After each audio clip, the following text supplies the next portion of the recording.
All right. Hello, everyone. Thank you all for joining us during the Lytham Partners Spring 2022 Investor Conference.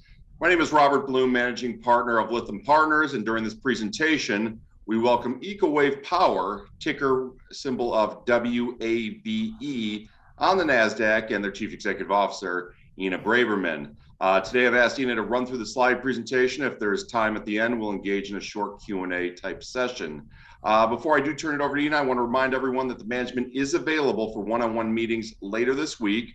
If you've not already signed up, you can send me an email to bloom@lythampartners.com or visit the website at lythampartners.com/virtual. Click on the one-on-one meeting request button. We'll look to get you taken care of. So with that said, let me turn the presentation over to Ina Braverman, Chief Executive Officer of EcoWave Power. Ina, please proceed. Thank you very much, Robert. So it's my pleasure to be here today. I will just share my presentation. Can you see my screen? Yep, looks great. Perfect. Okay. So first of all, I would like to start with a general introduction to the subject, why renewable energy is so important. First of all, global renewable energy capacity is expected to grow by about 50% until the year of 2024. Also, renewable energies are expected to account for 95% of the net increase in global power capacity between 2020 and 2025. In terms of investments, they are expected to grow from $311 billion in 2019 to $436 billion. So renewable energy is definitely set out for significant growth. Now, if we look specifically at the wave energy industry, why wave energy is such an important aspect of renewable energy?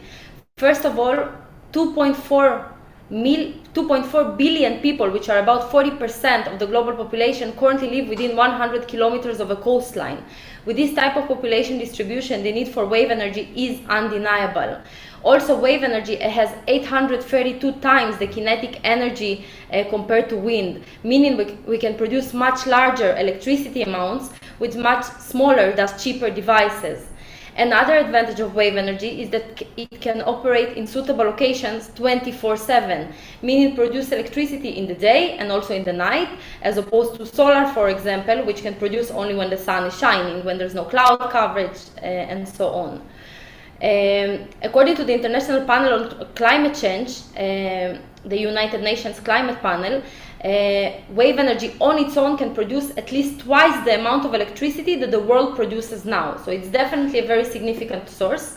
And if we're looking specifically in the US market, it can produce at least 66% of all the US energy needs, according to the US Energy Information Administration, which is very significant.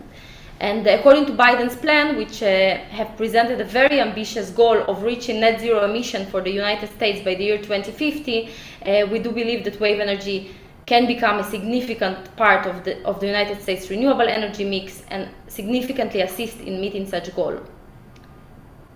So if wave energy is so great, why don't we see it everywhere? Why didn't it commercialize so far?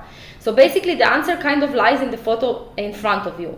In the photo in front of you, this is not EcoWave Power's technology. It is a technology of a company that existed in the past that is called Pelamis.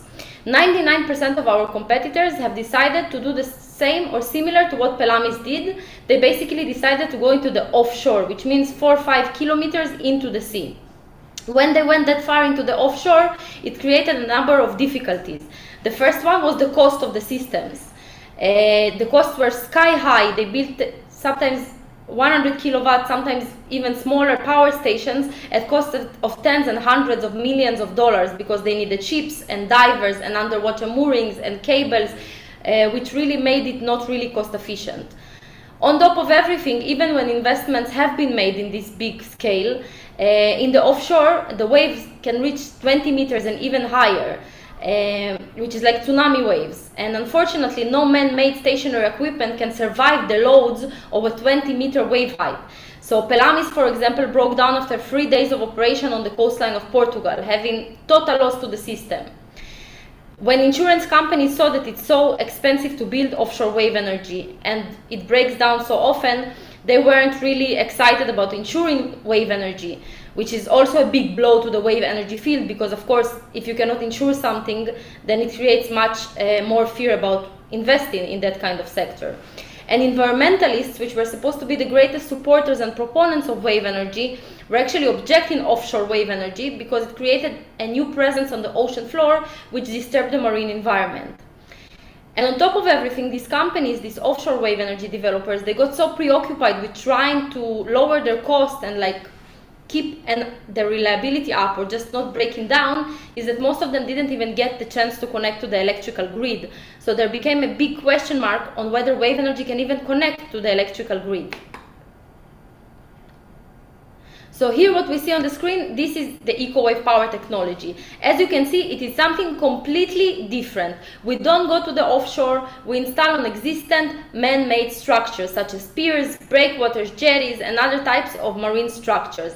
The only thing in the water are the floaters, and the floaters belong in the water, and all the expensive conversion equipment, the generators, the hydraulic equipment, the automation is on land just like a regular power station. So how does our technology works?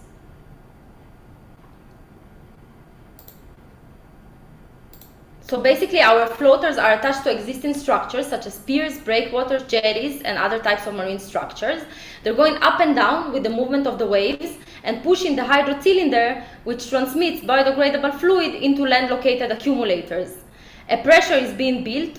The higher the waves, the higher the pressure, which is used to turn the hydro motor, turn in a generator, and sending clean electricity to the grid via an inverter.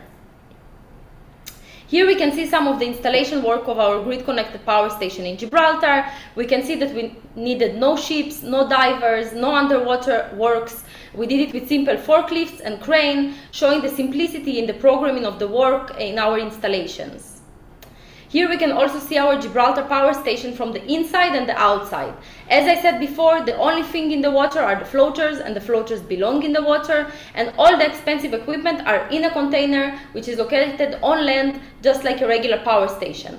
One of the sides of the container is connected to the floaters, the other side of the container is connected to the grid. So basically there's almost no construction that has to be done on site.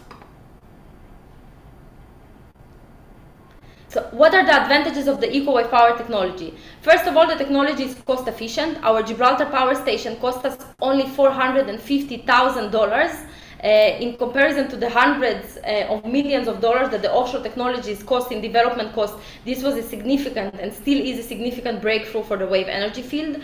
We're also 100% environmentally friendly. We don't connect to the ocean floor and we don't create any new presence on the ocean floor. We just connect to existent man-made structures such as piers, breakwaters, jetties, and other types of structures. We're also reliable. As we can see in the video below, when the waves are too high for the system to handle, our floaters automatically lift above the water level and they stay in the upward position until the storm passes. When the storm passes, the floaters go back into the water and they commence operation. And because of our low price and high reliability, we're also fully insurable by reputable insurance companies around the world. So our company has currently a very wide patent portfolio. We have 17 patents and patents pending. 11 patents are already approved and other patents are pending. This includes patents in Israel, in the United States, and in the European Union. So here we can see some of the history and the milestones of the company. So we can see that our company was established in 2011. That's where we started our first wave pool testing. In 2014, we started our first real conditions testing. So we installed an off-grid power station in the port of Jaffa. In 2016, we opened our first grid-connected power station in Gibraltar with co-funding from the European Regional Development Fund. In 2019, our company went public on NASDAQ First North in Stockholm. In 2020, we entered our first large-scale concession agreement in Portugal, a 20-megawatt concession agreement with APDL in the city of Porto, Portugal. In 2021, we secured the licensing from DGEG for the first 1-megawatt installation out of the 20-megawatt concession agreement. We also dual-listed our company to NASDAQ Capital Markets in the US and started the penetration to the US market, including assisting legislation in New Jersey creating legislation initiative in New Jersey in order to promote wave energy, and also signing an agreement for a pilot in the Port of Los Angeles. In the year 2022, we are focusing on finalizing the construction of EWP-EDF1 project, which will be our second grid-connected project, which we're doing in collaboration with the Israeli Energy Ministry and investment from them. They recognize the EcoWave power technology as pioneering technology, and also investment from EDF Renewables IL, a subsidiary of the French national electrical company Électricité de France, EDF. We're also planning to go into detailed planning of our first 1 megawatt in Portugal and implementing our newest project in the Port of Los Angeles. In the upcoming years, our plan is to start the commercialization and the commercial rollout of wave energy. So here we can see a little bit of our development pathway. So we started in wave pool testing, as we saw on the previous slide, in 2011. As we can see here in the photo, we were testing different floater shapes to see how the different wave patterns and different floater shapes interact in order to get optimal power generation. Between 2014 till 2020, we have operated our off-grid power station, our first real condition power station in the port of Jaffa in Israel. In 2016, we deployed our Gibraltar power station, which will be soon moving to the port of Los Angeles as a result of the new agreement signed with with Alta-C at the port of Los Angeles. And in the next few months, we're planning to open our second grid-connected power station, which is the EWP-EDF1 project in Jaffa port in Israel, which will become the first project in the history of Israel to connect to the electrical grid.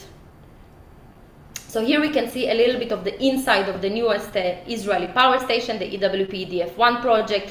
We can see here a representative from our company, our project manager Gennady. We can see a representative from EDF, and we can see a representative from Siemens.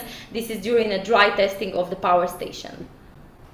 Here we can see the grid connection works. One of the biggest advantages of EcoWave power and the fact that we're not going into the offshore and that we're connecting to existing man-made structures is the fact that we can enjoy very short grid connection lines and no underwater works. For example, all the grid connection works in the port of Jaffa span over about 170 meters.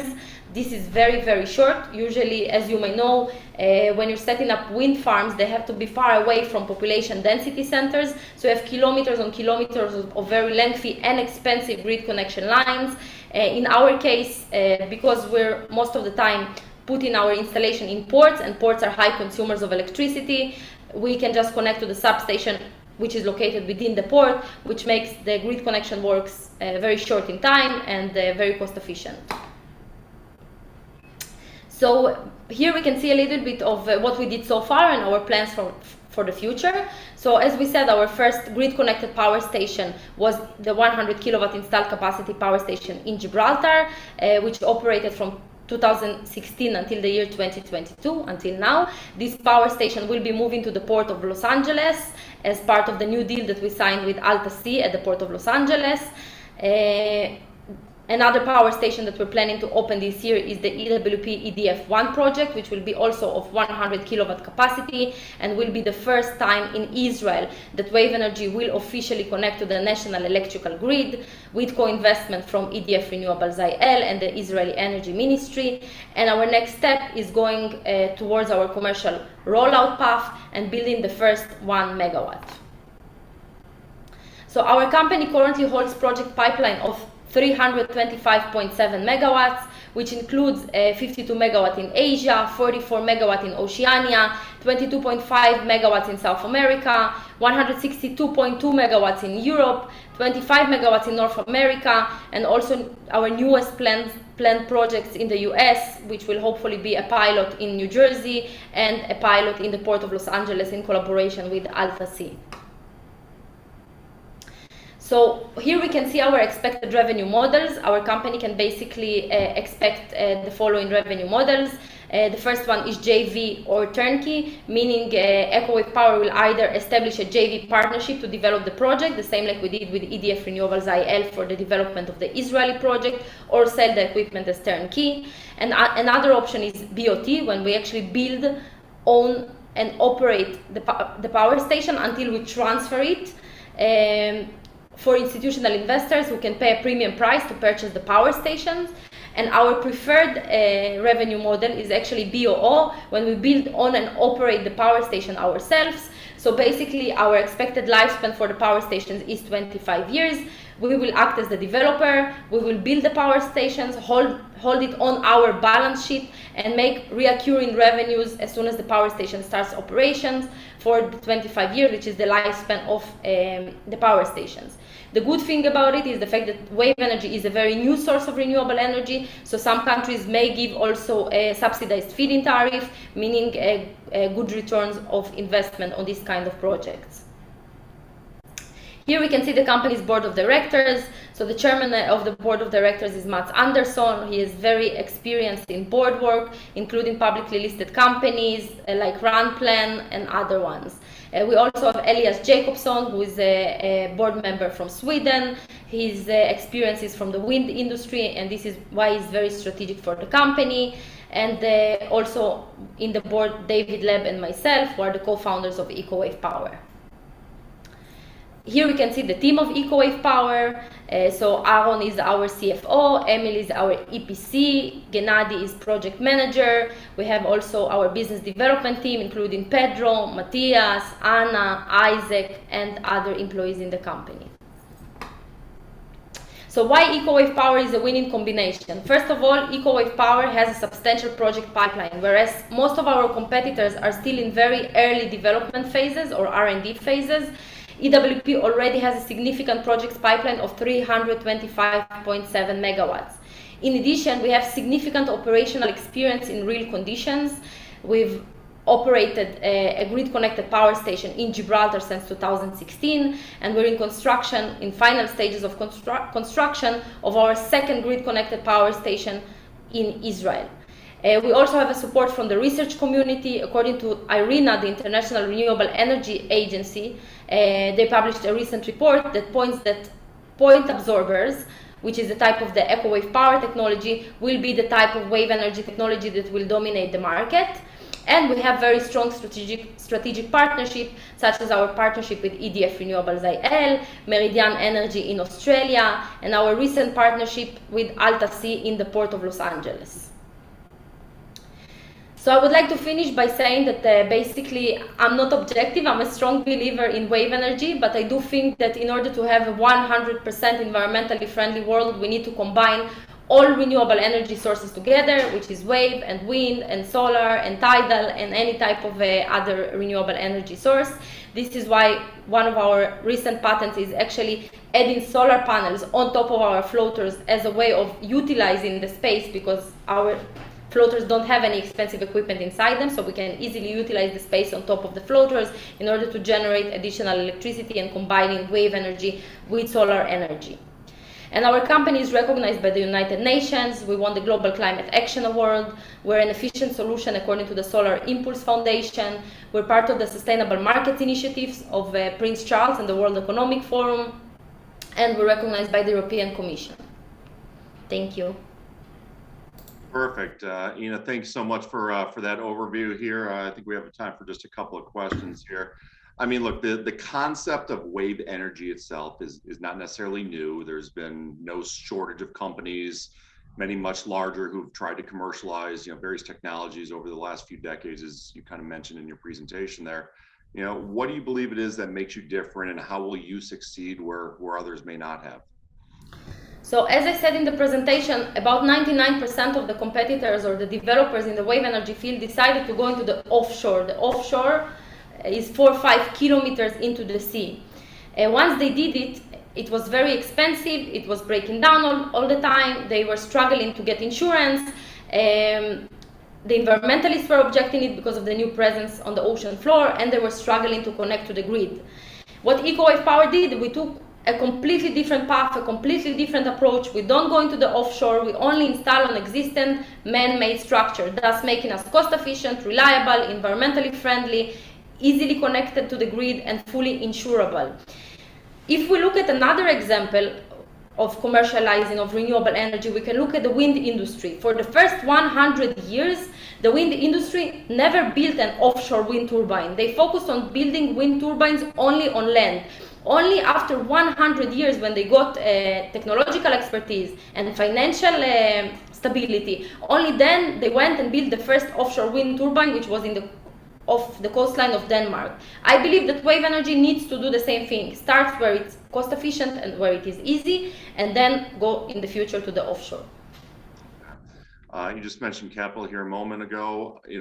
Are you sufficiently capitalized to sort of execute on these growth plans? So our company is sufficiently capitalized. We have enough capital for about 3 years of burn rate. Of course, we want to do bigger, more things, and therefore we also plan to leverage on the funding that we have, the capital that we have, with the grants that we're receiving. For example, last year we announced that we received a grant as part of the European Green Deal, as part of the Iliad Consortium. We also won a grant by Innovate UK, together with the Queen Mary University of London. So we definitely have enough capital to reach our ambitious plans, and also we're leveraging on the capital that we have in order to have additional capital and be able to achieve more and faster. Maybe in the final minute here, you've recently begun to penetrate the U.S. market, as you talked about. Quantify that a bit for me. How large is that market? How important is it for you? And maybe what are some of the key milestones you're targeting here over the next year or so to further penetrate the U.S. markets? So the U.S. market is a very significant market for eco-wave power. According to studies, at least 66% of all the United States energy can be generated by the power of the waves, which makes it, of course, an amazing market. We also love the fact that the whole world is looking up to the US right now, because the US has very ambitious plans to reach net zero emissions by the year of 2050, which could really change the world when a country of this size is reaching this ambitious goal. In terms of the steps that we're planning to do in the United States, we're currently working with Assemblyman Robert Karabinchak. We also participated in a legislation hearing in order to try and include wave energy as part of the Energy Master Plan of New Jersey. Robert Karabinchak and we visited together the steel pier and a number of additional marine structures in New Jersey to try and find the first location for a potential pilot in New Jersey. In addition, as I mentioned before, we entered an agreement with Alta Sea at the Port of Los Angeles with the goal of relocating our Gibraltar pilot, which have operated since 2016 and was grid connected successfully, to the Port of Los Angeles.